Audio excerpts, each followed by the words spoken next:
വേദിയിലെ സമാരാധ്യരായ നേതാക്കൾ, എൻ്റെ പ്രിയപ്പെട്ട ഓൾ ഇന്ത്യ കോൺഗ്രസ് കമ്മിറ്റിയുടെ ജനറൽ സെക്രട്ടറി CK വേണുഗോപാൽ, പ്രിയങ്കരനായ നമ്മുടെ സമരനായകൻ, നമ്മുടെ എല്ലാം ഈ നാടിൻ്റെ നാട്ടുകാരുടെ പ്രശ്നങ്ങളും പ്രയാസങ്ങളും ദുരിതങ്ങളും കഷ്ടപ്പാടുകളും കണ്ടപ്പോൾ മനസ്സ് നൊന്ത് നിങ്ങൾക്ക് വേണ്ടി നമുക്ക് വേണ്ടി സമരം ചെയ്യാൻ ഇറങ്ങിയിരിക്കുന്ന പ്രതിപക്ഷ നേതാവ് VD സതീശൻ, ഘടകകക്ഷി നേതാക്കന്മാരുടെ വലിയ നിരയുണ്ട്. ഞാൻ എല്ലാവരുടെയും പേര് പറയുന്നില്ല. നേതാക്കന്മാരെ, എൻ്റെ പ്രിയമുള്ളവരെ, ചെറിയ വാക്കിൽ ഞാൻ എൻ്റെ വാക്കുകൾ നിർത്തും. ഒരുപാട് പ്രാസംഗികന്മാർ നിങ്ങളോട് സംസാരിക്കാനുണ്ട്. ഞാൻ ഈ സത്യത്തിൽ ഈ ജാഥ തുടങ്ങുമ്പോൾ ഞാൻ ഇത്രയൊന്നും ഒരു ജനങ്ങളെ ഞാൻ പ്രതീക്ഷിച്ചിട്ടില്ല. എന്നെ അത്ഭുതപ്പെടുത്തി ഈ ആൾക്കൂട്ടം ഇന്ന് ഇവിടെ നിങ്ങൾ കാട്ടിയ ഈ ഷോ. എന്തുകൊണ്ടെന്ന് ചോദിച്ചാൽ, പ്രശ്നങ്ങളുടെ ഗൗരവമനുസരിച്ചാണ് മനസ്സിന്റെ പ്രതിക്രിയ എന്ന് പറയാറുണ്ട്. നിങ്ങളെയൊക്കെ മനസ്സിന്റെ പ്രതിക്രിയ പ്രശ്നങ്ങളുടെ ഗൗരവമനുസരിച്ചാണ്. ഈ നാട് എങ്ങോട്ടാ പോകുന്നത്? ഈ നാടിൽ ഭരിക്കുന്ന 8 വർഷമായി പിണറായി വിജയൻ എന്ന് പറയുന്ന ഒരു കോന്തൻ മുഖ്യമന്ത്രി ഈ നാട് ഭരിക്കുന്നു. ആർക്ക് വേണ്ടി? ആർക്ക് വേണ്ടിയാണ് അദ്ദേഹം ഭരിക്കുന്നത് ഈ സംസ്ഥാനം? ഭാര്യക്കും മക്കൾക്കും വേണ്ടിയാണ്. കള്ളപ്പണം ഉണ്ടാക്കി, കള്ള ഡോളർ ഉണ്ടാക്കി, സ്വർണം കടത്തി, കോടാനുകോടികൾ ഉണ്ടാക്കി കുടുംബത്തെ പോറ്റാൻ പിണറായി വിജയൻ കണ്ടെത്തിയ മാർഗമാണ് കേരളത്തിന്റെ മുഖ്യമന്ത്രി പദവി എന്ന് ഞാൻ പറഞ്ഞാൽ അത് നിഷേധിക്കാൻ മനസ്സുള്ള ഒരാൾക്കത് സാധിക്കില്ല എന്നെനിക്ക് വിശ്വാസമുണ്ട്. എങ്ങോട്ടാണ് ഈ പോക്ക് എന്ന് എനിക്കറിയില്ല. നേരത്തെ പലരും ഇവിടെ സൂചിപ്പിച്ചു പല കാര്യങ്ങൾ. ഇന്നിപ്പോ എവിടെ എത്തിയിരിക്കുന്നു നിങ്ങളൊരു കാര്യം മനസ്സിലാക്കണം. ഞാൻ വളരെ ബ്രീഫ് ചെയ്യാം. നമ്മുടെ നാട്, ഈ കേരളം അല്ലെ ഇന്ത്യ, ഇതുപോലെയൊന്നും ആയിരുന്നില്ല സ്വാതന്ത്ര്യം കിട്ടുമ്പോ ഈ നാട് വൈരുദ്ധ്യത്തിന്റെയും വൈജാത്യത്വത്തിന്റെയും പ്രത്യേകത വ്യത്യസ്തങ്ങളുടെയും ഒരു വിളനിലമാണ് ഈ നാട്. ഭാഷ, സംസ്കാരം എല്ലാം വ്യത്യസ്തമായിരുന്നു നമ്മുടെ നാട്ടിൽ. ഇവിടെ ഐക്യത്തിന്റെ ഒരു വർദ്ധീതിയും ഉണ്ടായിട്ടില്ല. ഐക്യപ്പെട്ടു പോകുന്ന ഒരു ഘടകവും ഉണ്ടായിട്ടില്ല. എല്ലാം വൈരുദ്ധ്യങ്ങളുടെ ഒരു നാടാണ്. അന്ന് ഇന്ത്യക്ക് സ്വാതന്ത്ര്യം കിട്ടിയപ്പോ വിദേശ രാഷ്ട്രങ്ങളെല്ലാം ഒറ്റ ശ്വാസത്തിൽ പറഞ്ഞത് ഇന്ത്യയുടെ സ്വാതന്ത്ര്യം നിലനിൽക്കില്ല, ഇന്ത്യയുടെ സ്വാതന്ത്ര്യം കോൺഗ്രസിന് കൊണ്ടുപോകാൻ സാധിക്കില്ല, ഭരണരംഗത്ത് പരിണിതപ്രജ്ഞനില്ലാത്ത പണ്ഡിറ്റ് ജവഹർലാൽ നെഹ്റുവിന് ഇന്ത്യ നയിക്കാൻ സാധിക്കില്ല. ഇതൊക്കെയായിരുന്നു വിദേശ രാഷ്ട്ര നേതാക്കന്മാർ പറഞ്ഞത്. ഞാൻ ഇപ്പോഴും ഓർമ്മിക്കുന്നു, ലണ്ടൻ ടൈംസ് എന്ന് പറയുന്ന ഒരു പത്രം, ആ പത്രത്തിന്റെ എഡിറ്റർ കോളം ഇപ്പോഴും എന്റെ ഡയറിയിലുണ്ട്. ആ എഡിറ്റർ കോളത്തിൽ എഴുതിയിരിക്കുന്നത്, no one can make a nation out of a continent of many nations. ഒരു ബഹുരാഷ്ട്ര സമുച്ചയത്തിൽ നിന്ന് ഒരു രാഷ്ട്രത്തെ ഉണ്ടാക്കാൻ ആർക്കും സാധിക്കില്ല എന്ന് ലോകം പ്രവചിച്ച നാടാണ് നമ്മുടെ നാട്. നാം ഇന്ന് എവിടെയാ? സ്വാതന്ത്ര്യം കിട്ടുമ്പോ ഇവിടെ അരിയില്ല, ഇവിടെ തുണിയില്ല. എന്റെ നാട്ടിലെ അമ്മമാർക്ക് മാറുമറക്കാൻ തോർത്തില്ലാത്ത ഒരു നാടായിരുന്നു നമ്മുടെ നാട്, തോർത്തുമുണ്ടില്ലാത്ത നാട്. അങ്ങനെ ഒരു നാട് മാറി മാറി മാറി വിദ്യാഭ്യാസമില്ല, വിദ്യാഭ്യാസ സ്ഥാപനങ്ങളില്ല, ശാസ്ത്രമില്ല, സയൻസ് ഇല്ല, ഇതൊന്നുമില്ലാത്ത ഈ നാട് ഇന്ന് ലോകത്തിലെ എണ്ണപ്പെട്ട ശാസ്ത്ര രംഗത്തായാലും ഭാഷാരംഗത്തായാലും സാംസ്കാരിക രംഗത്തായാലും ഏത് രംഗത്തായാലും ഞങ്ങൾ ഇന്ത്യ രാജ്യം മുന്നിട്ട് നിന്ന് മുൻപോട്ട് പോകുന്നു എന്ന് പറയുമ്പോ ആ മാറ്റത്തിന്റെ പിറകിൽ ആരാണ് എന്ന് ചിന്തിക്കാൻ നിങ്ങളോട് പറയേണ്ടതായിട്ടില്ല. ഇന്ത്യൻ നാഷണൽ കോൺഗ്രസ് എന്ന് പറയുന്ന രാഷ്ട്രീയ പ്രസ്ഥാനത്തിന്റെ മാത്രം കഴിവ്, പ്രാപ്തി, അതാണ് ഈ നാടിനെ ഒന്നാക്കി കൊണ്ടുപോയ ഘടകമെന്ന് നിങ്ങൾ മനസ്സിലാക്കണം.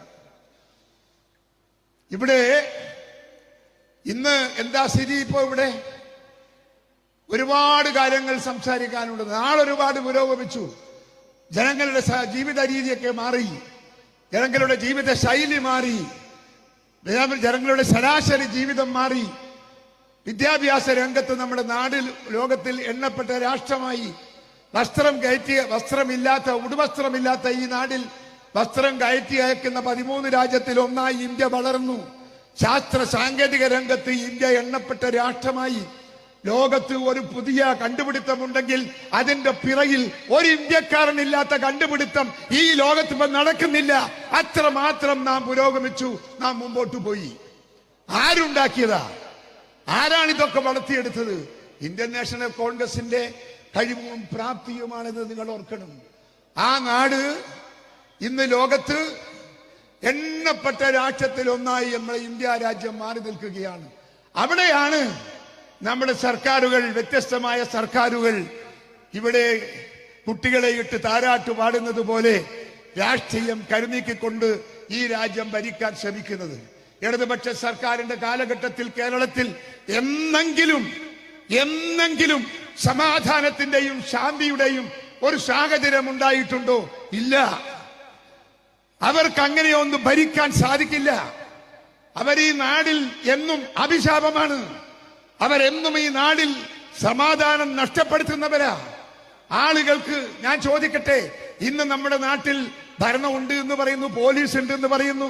പക്ഷേ കൊച്ചുമക്കളുടെയൊക്കെ സാഹചര്യം എന്താ? സ്കൂളിൽ പഠിക്കുന്ന കൊച്ചുമക്കളൊക്കെ ഏത് രീതിയിലേക്കാ പോകുന്നത്? ആ സ്കൂളിൽ ഈ കൊച്ചുമക്കൾ പോലും കള്ള് മദ്യപാനം നടത്തുന്ന, അതുപോലെ കഞ്ചാവ് കൊണ്ട് വിൽപ്പന നടത്തുന്ന സെന്ററുകളായി ഓരോ സ്കൂളിന്റെ പരിസരവും മാറിക്കൊണ്ടിരിക്കുമ്പോ ഇവിടെ പോലീസില്ലേ? ആ പോലീസിനെ നിയന്ത്രിക്കാൻ പിണറായി വിജയൻ ഇല്ലേ? ഇവരെല്ലാം കെട്ടുകെട്ടിപ്പോയോ? ഈ നാട്ടിലെ കൊച്ചുമക്കൾ നമുക്ക് തകരുകയാണ്, നമുക്ക് നഷ്ടപ്പെടുകയാണ്. അച്ഛനും അമ്മക്കും മാത്രമല്ല, ഈ നാടിനും ഈ നാട്ടിലെ ജനങ്ങൾക്കും നാളെ തണലാ വേണ്ടുന്ന കൊച്ചുമക്കൾ ഇന്ന് തളരുകയാണ്, ഇല്ലാതിരിലേക്ക് പോകുകയാണ്. അതിനെയൊക്കെ നിയന്ത്രിക്കാൻ സാധിക്കണ്ടേ ഒരു ഭരണകൂടത്തിന്? എന്നിട്ട് വേണ്ടേ മനുഷ്യരെ നിയന്ത്രിക്കാൻ സാധിക്കാത്ത ഒരു ഗവൺമെന്റ്? മൃഗങ്ങളെ സംരക്ഷിക്കാൻ സാധിക്കുമോ? മൃഗങ്ങളെ സംരക്ഷിക്കാൻ സാധിക്കുമോ? ഇല്ല. എന്തുകൊണ്ടാ മൃഗങ്ങളെ സംരക്ഷിക്കാൻ സാധിക്കാത്തത്? വിദ്യാഭ്യാസമുള്ള മനുഷ്യന്മാരെ സഹായിക്കാൻ, നിയന്ത്രിക്കാൻ സാധിക്കാത്ത ഒരു സർക്കാരിന് എങ്ങനെയാണ് മൃഗങ്ങളെ സംരക്ഷിക്കാൻ സാധിക്കുക? ഇന്ന് കേരളം വന്യജീവികളെ കൊണ്ട് ജീവിക്കാൻ സാധിക്കാത്ത സാഹചര്യത്തിലേക്ക് എത്തിയിരിക്കുന്നു. വന്യമൃഗ സംരക്ഷണം ഒരു കാലത്ത് കോൺഗ്രസ് ഗവൺമെന്റും ഇടതുപക്ഷ ഗവൺമെന്റും ഒക്കെ വന്യമൃഗങ്ങളെ സംരക്ഷിച്ച നാടാ. ഞാൻ വനം വകുപ്പ് മന്ത്രിയായിരുന്നു. 6 വർഷം ഞാൻ മന്ത്രിയായി നിന്നിട്ടുണ്ട്. ഈ 6 വർഷവും ഞങ്ങൾ മൃഗങ്ങളെ സംരക്ഷിക്കാൻ ഭരിച്ചവരാ. ഞങ്ങൾ മൃഗങ്ങൾക്ക് സംരക്ഷണം, മൃഗങ്ങൾക്ക് എല്ലാ പരിരക്ഷയും നൽകിക്കൊണ്ടാണ് നമ്മളൊക്കെ ഭരിച്ചത്. ആ നാട് ഇന്ന് വന്യമൃഗങ്ങൾ ഈ നാടിന്റെ അന്തകന്മാരായി മാറിക്കൊണ്ടിരിക്കുമ്പോ അതിനെ നിയന്ത്രിക്കാൻ, അതിന് നേർവഴിക്ക് കൊണ്ടുപോകാൻ ഒരു സർക്കാർ വേണ്ടേ? ഉണ്ടോ ഇവിടെ ഒരു സർക്കാർ? ഞാൻ ഈ വകുപ്പ് മന്ത്രിയായിരിക്കുമ്പോ നമുക്കറിയാം, ആനയെ കുറിച്ച് നിങ്ങളോട് ഞാൻ പറയേണ്ടതായിട്ടില്ല. ആനയെല്ലാം ചവിട്ടിപ്പൊളിച്ച് അകത്ത് കിടക്കുന്ന പാർട്ടിയാണ്. ഞാൻ ആദ്യമായി ഉദ്യോഗസ്ഥന്മാരെയൊക്കെ വിളിച്ചിരുത്തി ചർച്ച നടത്തി. ഉദ്യോഗസ്ഥന്മാരും ഞാനും കൂടെ തീരുമാനമെടുത്തു. എന്തേ? ഇലക്ട്രിക് ഫെൻസിങ്, എല്ലാ അതിർത്തിക്കും ഇലക്ട്രിക് ഫെൻസിങ് ആക്കാമെന്ന് പറഞ്ഞു. അങ്ങനെ ഇലക്ട്രിക് ഫെൻസിങ് ആക്കി കേരളത്തിൽ. പക്ഷേ ഞാൻ ധരിച്ചു ആ ഇലക്ട്രിക് ഫെൻസ് കെട്ടിയതിന് ശേഷം ആന ഒന്നും കടന്നു പോകൂല, മുറിച്ചു പോകൂല. പക്ഷെ ആന ആദ്യം ഈ തുമ്പിക്കൈ കൊണ്ടുപോയി അവിടെ വെക്കുമ്പോ തുമ്പിക്കൈ തെറിക്കും, അപ്പൊ ആന പോവും. അങ്ങനെ പോയി കുറച്ച് കഴിയുമ്പോ ആന എന്താക്കി? ആന മരക്കൊമ്പ് മുറിച്ച് മരക്കൊമ്പ് അടിച്ചു പൊട്ടിച്ച് ആ പൊട്ടിച്ച ആ മരക്കൊമ്പുമായി വന്ന് ഈ കമ്പി അടിച്ച് പൊട്ടിച്ച് ആന കടന്നുപോയി. അത് പോയപ്പോ നമ്മള് പരസ്പരം ആലോചിച്ചിട്ട് പറഞ്ഞു, ഇനി എന്താ മാർഗം? ഇനി നമുക്ക് മതില് കെട്ടാം. മതില് കെട്ടിയപ്പോഴും കുറെ നാള് ഇത് മതിലൊന്നും പൊളിക്കാതെ നിന്നു. പക്ഷെ പിന്നീട് ആന വന്ന് ഈ മതിൽ പൊളിച്ച് തകർത്ത് ആന അകത്തേക്ക് കടന്നുപോയി. 2ാം വട്ടം തോറ്റു. 3ാം വട്ടം നമ്മൾ ഇതിന്റെ ബോർഡറിൽ നമ്മൾ കുഴിച്ച് മീറ്റർ കണക്കിന് ആഴത്തിൽ മണ്ണ് മാന്തി എടുത്ത് വെള്ളം നിറച്ചു വെച്ചു. ആന വന്ന് ആദ്യം നോക്കി, വെള്ളം കണ്ടപ്പോ ആന തിരിച്ചുപോയി. പക്ഷെ ഒരു 10-20 ദിവസം കഴിഞ്ഞപ്പോ ആന വന്ന് ഈ കുഴിയിലകത്തേക്ക് മണ്ണ് കാലുകൊണ്ട് അടിച്ച് ചവിട്ടി ചവിട്ടി ചവിട്ടി മണ്ണിട്ട് മണ്ണ് നിർത്തി ആന അകത്ത് കയറി ആന പോയി. നമ്മളെ പിന്നെ അവിടെ പണി നിർത്തി. ഇവനിടയ്ക്ക് ഒന്നും നടക്കൂല എന്ന് മനസ്സിലായപ്പോൾ ഞങ്ങൾ ആ പണി നിർത്തി. ഇന്നിപ്പോ നമ്മൾ അഭിമുഖീകരിക്കുന്ന ദുരന്തം അത് തന്നെയാണ്. അന്നേ ഞങ്ങളിൽ ആരംഭിച്ച ദുരന്തം തന്നെയാണ് ഇന്ന് കേരളത്തിൽ ഞാനും നിങ്ങളും അഭിമുഖീകരിച്ചു കൊണ്ടിരിക്കുന്നത്. ഇന്നലെ ഒരു സഹോദരിയെ കണ്ടില്ലേ? എന്ത് ദുഃഖമാണ്, എന്തുമാത്രം കഷ്ടമാണ്, എന്തുമാത്രം മനസ്സിന് നമുക്ക് വ്രണമാണ് നമ്മുടെ മനസ്സിലുണ്ടായത്. ശരീരത്തിലെ മാംസഭാഗങ്ങളൊക്കെ മുറിച്ച് ചവച്ചരച്ചി എന്നിട്ടൊരു സ്ത്രീ, ഒരു യുവതി മരിച്ചു എന്ന് പറയുമ്പോ ഈ നാട് എവിടെ നിൽക്കുന്നു, എന്തിനു നിൽക്കുന്നു എന്ന ചോദ്യത്തിന് ഇടതുപക്ഷ സർക്കാർ ഉത്തരം പറയണം. ഞാൻ ചുരുക്കുക. എനിക്ക് മുമ്പ് ഒരുപാട് പ്രസംഗിക്കാനുള്ള നേതാക്കന്മാരുണ്ട്. ഞാൻ അവർക്കൊരു വിഘാതമാകുന്നത് ശരിയല്ല എന്ന് എനിക്കറിയാം. അതുകൊണ്ട് ഈ ഗവൺമെന്റ്, ഈ സംസ്ഥാനം ഭരിക്കാൻ അർഹതയില്ലാത്ത ഗവൺമെന്റ്, കഴിവില്ലാത്ത ഗവൺമെന്റ്, അത് അവർക്ക് ഇന്ത്യ രാജ്യത്ത് കൊച്ചു കേരളത്തെ അതിന്റെ മുകളിൽ ജനങ്ങളുടെ മുമ്പിൽ സ്വാധീനം ചെലുത്തി അവരെ നിയന്ത്രിച്ചു കൊണ്ടുപോകാൻ ഒരിക്കലും സാധിക്കില്ല പിണറായി വിജയന്റെ സർക്കാരിനെ എന്ന് നിങ്ങൾ മനസ്സിലാക്കേണ്ടതായിട്ടുണ്ട്. അതുകൊണ്ട് പിണറായി വിജയനോട് ഞാൻ ആവശ്യപ്പെടുന്നു, മാറ്റങ്ങൾക്ക് വേണ്ടി ആത്മാർത്ഥമായി മുഖ്യമന്ത്രിയായി പ്രവർത്തിക്കാൻ അങ്ങക്ക് സാധിക്കുന്നില്ല എങ്കിൽ ഭരണം മാറ്റി, ഭരണം കൈമാറി നിങ്ങൾ പോകണം എന്നാണ് ഞാൻ ആവശ്യപ്പെടുന്നത്. നിർത്തുന്നു. നമസ്കാരം. ജയ് ഹിന്ദ്.